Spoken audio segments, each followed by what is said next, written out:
Hello student, তোমরা যারা ক্যালকাটা ইউনিভার্সিটির আন্ডারে ফিফথ সেমিস্টারের ছাত্রছাত্রী আছো এবং তোমরা এলসিসি টু ইংলিশ অর্থাৎ কম্পালসারি ইংলিশ সাবজেক্টে সাপ্লিমেন্টারি পরীক্ষা দিতে চলেছো। আজকের ক্লাসটা তোমাদের জন্য খুবই গুরুত্বপূর্ণ। আজকের ক্লাসে যে বিষয়গুলো আলোচনা করতে চলেছি, দেখো, প্রথমেই তোমাদের থাকে 10 নম্বরের ফিগার অফ স্পিচ, অর্থাৎ আইডেন্টিফাই করতে দেওয়া হয় ফিগার অফ স্পিচকে, কোনটা কোন ফিগার অফ স্পিচের মধ্যে পড়ছে সেগুলো করতে দেওয়া হয়। এখানে দেখো তোমাদের আমি প্রিভিয়াস ইয়ার্সের প্রশ্ন সলভ করে দিয়েছি। আশা করি এখানে তোমরা তোমাদের 5টা থেকে 6টা প্রশ্ন এই প্রিভিয়াস ইয়ার্সের প্রশ্ন থেকে কমন পাবে, ডাইরেক্ট কমন পাবে, বা এই ধরনের প্রশ্নই তোমরা সমস্তটাই, অর্থাৎ 10 নম্বর তোমাদের এই ধরনের প্রশ্নই আসে।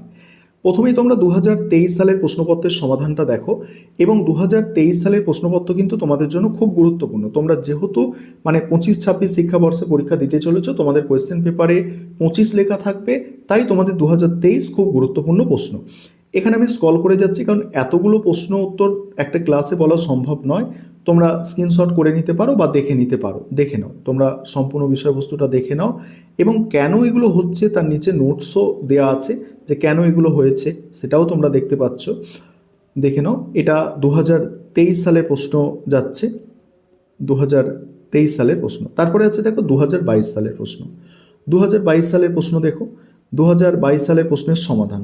মেটাফোর, এই মেটাফোর এটা কিন্তু খুব কমন, দেখতে পাচ্ছ অনেকটাই আছে, এটা ভালো করে দেখবে, এবং তার নিয়ম কি আছে সেটাও তোমাদের আমি দেখাবো। আগে তোমরা দেখে নাও, আমি খুব ধীরে ধীরে স্ক্রল করে যাচ্ছি। 2021 সালের প্রশ্নপত্রের সমাধান এটা দেখতে পাচ্ছ। সিমিলি আর মেটাফোরটা খুব কমন এবং খুব সহজ আছে, ঠিক আছে, ওইটা একটু ভালো করে তোমাদের দেখতে হবে, ঠিক আছে।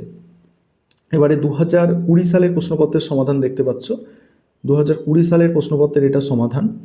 এবং যাদের কাছে তোমাদের কাছে ভিডিওটা যাচ্ছে, অবশ্যই এটা একটু ভালো করে দেখে যাবে, যতটা উপকৃত হতে পারো একটা ভিডিও থেকে, আমি সেটাই চেষ্টা করব। এবং এখানে কিছু নিয়ম আছে, দেখো এখানে সিমিলি যেটা আছে তোমাদের, সিমিলির নিয়ম দেখো। সিমিলির অর্থ হচ্ছে উপমা, এবং এর ডেফিনেশন দেওয়া হয়েছে, দুটি ভিন্ন জিনিসের মধ্যে লাইক বা অ্যাজ ব্যবহার করে তুলনা করলে তাকে হচ্ছে ওই সিমিলি বলা হচ্ছে। যেমন হি ইজ ব্রেভ, ঠিক আছে, অ্যাজ এ লায়ন, দেখো এখানে অ্যাজ ব্যবহার করা হয়েছে, অ্যাজ ব্যবহার করে দুটোর মধ্যে তুলনা করা হচ্ছে, তাহলে সে হচ্ছে সিংহের মতো সাহসী। তাহলে বুঝতে পারলে লাইক বা অ্যাজ ব্যবহার করে দুটো বস্তুর মধ্যে তুলনা করা হবে বা দুটো ব্যক্তির মধ্যে তুলনা করা হবে, তখন সেটা হচ্ছে সিমিলি হবে। মোটামুটি তোমরা এইভাবে নিয়মগুলো মাথায় রাখবে। তারপর মেটাফোর কি? মেটাফোর মানে হচ্ছে রূপক, ঠিক আছে। এখানে লাইক বা অ্যাজ থাকবে না, দুটোর মধ্যে তুলনা করা হবে, কিন্তু রূপক মানে বুঝতেই পারছো, ঠিক আছে, দুটো জিনিসের মধ্যে সরাসরি তুলনা, ঠিক আছে। এখানে টাইম ইজ থিপ, অর্থাৎ সময় হলো চোর, সময়কে চোরের সঙ্গে তুলনা করা হচ্ছে, অর্থাৎ একবার যে চলে গেলে সে আর ফিরে আসে না, সেটার কথাই কিন্তু বলা হচ্ছে, ঠিক আছে। এইটাকে মেটাফোর বলা হচ্ছে। একটা জিনিস মাথায় রাখো, যে সিমিলি মানে কি বললাম, দুটো জিনিসের মধ্যে তুলনা করা হবে অ্যাজ এবং লাইক ব্যবহার করে, কিন্তু এখানে মেটাফোরে দুটো জিনিসের মধ্যে তুলনা করা হবে কিন্তু অ্যাজ এবং লাইক ব্যবহার করা হবে না, তখন তাকে কিন্তু মেটাফোর বলা হবে। তারপর হচ্ছে পার্সোফিকেশন, দেখো পার্সোফিকেশন তার নিয়মটা এখানে লেখা আছে। এইভাবে তোমাদের প্রত্যেকটা নিয়ম কিন্তু করে দেওয়া আছে, ঠিক আছে, প্রত্যেকটা নিয়ম এখানে করে দেওয়া আছে, তোমরা দেখে নিতে পারো। এবং আরেকটা বিষয় বলি, আমাদের স্টাডি মেটেরিয়াল রেডি আছে, তোমরা দেখতে পাচ্ছ এই স্টাডি মেটেরিয়ালের কোয়ালিটি, বা এটাই স্টাডি মেটেরিয়াল, তোমরা চাইলে এর পিডিএফ কিন্তু পারচেস করতে পারো। দেখো সিমিলি মেটাফোরটা আরেকবার এখানে বিস্তারিত দেওয়া আছে। এবারে তোমাদের পোয়েট্রি থেকে, অর্থাৎ কবিতা থেকে দুটো 15 নম্বরের প্রশ্ন করতে হয়, এবং 30 নম্বর এর। আর এই অংশটা তোমাদের জন্য একটু ভাইটাল। তবে এই ভাইটাল অংশটাকে কিভাবে সহজ করা যায়, অর্থাৎ সাধারণ ছাত্রছাত্রীর ক্ষেত্রে এই একটা কোয়েশ্চেন 15-15 পাওয়া তার পক্ষে সম্ভব নয়, তার জন্য সে কোনোদিন সাপ্লিমেন্টারি পরীক্ষা দিতে যাবে না। যে 15-15 পাওয়ার যোগ্য সেই স্টুডেন্ট কখনোই সাপ্লিমেন্টারি পরীক্ষা এই সাবজেক্টের উপরে দিতে যাবে না।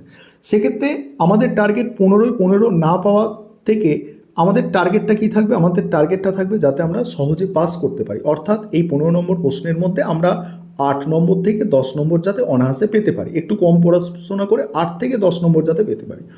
তার জন্য তোমাদের যেভাবে পড়তে হবে, যে সময় তোমাদের কাছে কম প্রশ্ন মুখস্থ করতে হবে। প্রশ্ন এখানে দেখো, প্রশ্ন হচ্ছে একটা দুটো প্রশ্ন, এটা 2022-এর প্রশ্ন, এটা 21-এর প্রশ্ন। এইভাবে দেখো, এই একটা প্রশ্ন, 3টে প্রশ্ন, এটা 2020-র প্রশ্ন। এই 3টে প্রশ্নের অ্যান্সার কিন্তু একটাই লেখা হয়েছে, অর্থাৎ একটা কমন অ্যান্সার দেওয়া হয়েছে। এই অ্যান্সারটা লিখলে তোমরা 15-15 পাবে না, কিন্তু 8-10 অনায়াসেই পেয়ে যাবে। অ্যান্সারের কোয়ালিটি তোমরা দেখে নিতে পারো, ঠিক আছে, যথেষ্ট কোয়ালিটি মেনটেন করা হয়েছে।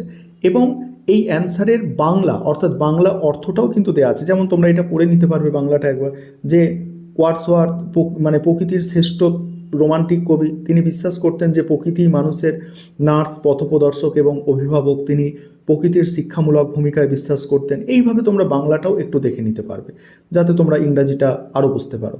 এবং ব্রেক থেকে 2023 সালের জন্য খুব গুরুত্বপূর্ণ, ঠিক আছে, ব্রেকটা। কারণ 2023-এ মানে 2023-এর জন্য গুরুত্বপূর্ণ নয়, 2023-এ প্রশ্ন এসেছিল ব্রেক থেকে। এবং এটা তোমরা যদি ভালো করে করো তাহলে কিন্তু তোমরা একটা প্রশ্ন অবশ্যই কমন পাবে। অর্থাৎ এই প্রশ্নটা যদি করে যাও, ব্রেক থেকে এবারে প্রশ্ন আসার সম্ভাবনা অনেক বেশি।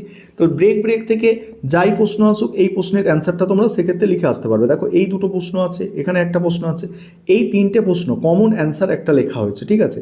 আর এটা করলেই এই ব্রেক থেকে যদি এই প্রশ্নটা করে যাও, একটা মানে অবশ্যই লিখে আসতে পারবে এবং 8-10 পাবে। একটা কষ্ট করে একটু মুখস্থ করলে বা পড়ে নিলে তোমরা যতটা যা লিখতে পারো, সেক্ষেত্রে 5 নম্বরটা যাতে এসে যায় অনেকের ক্ষেত্রে, সেটা এবার বেঙ্গলি ভার্সানটা তার দেওয়া আছে যে এই মানে যেটা বাংলা করা আছে, উত্তরটার বাংলা দেওয়া আছে, দেখতেই পাচ্ছ তোমরা। এইভাবে তোমাদের আর কি স্টাডি মেটেরিয়াল তৈরি করা হয়েছে। আর to India my native land, সেখান থেকে একটা কমন অ্যান্সার তৈরি করা হয়েছে, দেখতেই পাচ্ছ। তোমরা প্রথম দুটো একটু ভালো করে দেখে যাও। আশা করি প্রথম দুটোর মধ্যে থেকে একটা করে প্রশ্ন মুখস্থ যদি ভালো করে যাও, তাহলে তোমাদের অন্তত 5 নম্বরটা এসে যাবে। তোমাদের টোটাল 4টে পোয়েট্রি আছে, তোমরা জানো। দেখো আমি সম্পূর্ণটাই স্ক্রল করে দেখাচ্ছি, দেখে নাও অ্যান্সারটা, দেখে নাও সম্পূর্ণ অ্যান্সার তোমরা দেখে নাও। গীতাঞ্জলিটা সহজ, গীতাঞ্জলিটা থেকে ভালো করে দেখতে পারো, কারণ 2023-এ প্রশ্ন এসেছিল গীতাঞ্জলি থেকে। এবং গীতাঞ্জলি থেকে এই প্রশ্নটা যদি তুমি মুখস্থ করে যাও, তাহলে কিন্তু একটা প্রশ্নের অ্যান্সার করে আসতে পারবে, কারণ গীতাঞ্জলি থেকে প্রশ্ন আসবে। এবং যে কোনো প্রশ্ন গীতাঞ্জলি থেকে আসুক, এই প্রশ্নের অ্যান্সারটা লিখে দিলে, ওই বললাম 15 হয়তো পাবে না, কিন্তু 8-10 একদম অনায়াসে তোমরা কিন্তু পেয়ে যেতে পারবে। দেখে নাও সম্পূর্ণ উত্তরটা, তোমরা দেখে নাও। এই গীতাঞ্জলি থেকে এটা দেওয়া আছে, সম্পূর্ণ অ্যান্সারটা তোমরা দেখে নাও। দেখে নাও এবারে। তারপরে দেখো, এবারে হচ্ছে স্টোরি রাইটিং কী করা হয়েছে আমাদের এই স্টাডি মেটেরিয়ালে। এখানে মানে 2023 সালের প্রশ্ন সমাধান করা হয়েছে, অর্থাৎ বিগত সমস্ত বছরের প্রশ্নগুলো এখানে তোমরা সমাধান পাবে। এক্সট্রা কিছু স্টোরি রাইটিং পাবে এবং তার সাথে সাথে স্টোরি রাইটিংয়ের ফরম্যাট, অর্থাৎ স্টোরি রাইটিংটা লিখতে কীভাবে হবে সেটাও তোমরা কিন্তু পেয়ে যাবে। এটা গেল স্টোরি রাইটিং, তোমাদের স্টোরি রাইটিং আছে। তারপর হচ্ছে ট্রাভেলগ রাইটিং মানে ভ্রমণ বৃত্তান্ত। হয়তো তুমি একটা কোথাও ঘুরতে গেছো, ঠিক আছে, সেই ঘুরতে যাওয়ার জায়গাটা সম্পর্কে তোমাকে লিখতে হবে, ঠিক আছে, ভ্রমণ বৃত্তান্ত। যেমন দেখো এখানে 2023 সালের প্রশ্নটা এখানে করা আছে, দেখতে পাচ্ছ সমাধান করা আছে। এবং তার বাংলাটা আবার লেখা আছে যে ইতিহাসের পথে হাঁটা, শহরের মিউজিয়াম টেল। দেখো এটা সম্পূর্ণ লেখা আছে। 2023 সালে আরও একটি প্রশ্ন ছিল, তার সমাধানটা করে দেওয়া আছে, দেখতে পাচ্ছ তোমরা, তার সমাধানটা করে দেওয়া আছে। এবার ট্রাভেলগ রাইটিং কী সেটা সম্পর্কে সংক্ষেপে বলা হয়েছে এবং তার সম্পর্কে আরও কিছু প্রশ্ন এখানে তোমরা পাবে। তারপরেই আছে তোমাদের অ্যাডভাইসমেন্ট রাইটিং। এখানে 2023 সালের প্রশ্ন এবং 2023 সালের প্রশ্ন তোমরা তো দেখবে, এবং তার সঙ্গে সঙ্গে তোমরা অ্যাডভাইসমেন্ট রাইটিং কীভাবে লিখতে হয়, দেখো 2023 সালের দুটো প্রশ্নই এখানে সমাধান করা আছে। 2023 সালের দেখতে পাচ্ছ এই অ্যাডভাইসমেন্ট রাইটিং হয় তোমাদের, ঠিক আছে। এবং এইভাবে তোমরা যদি ভালো করে একটু দেখো, অবশ্যই পাস করে যাবে।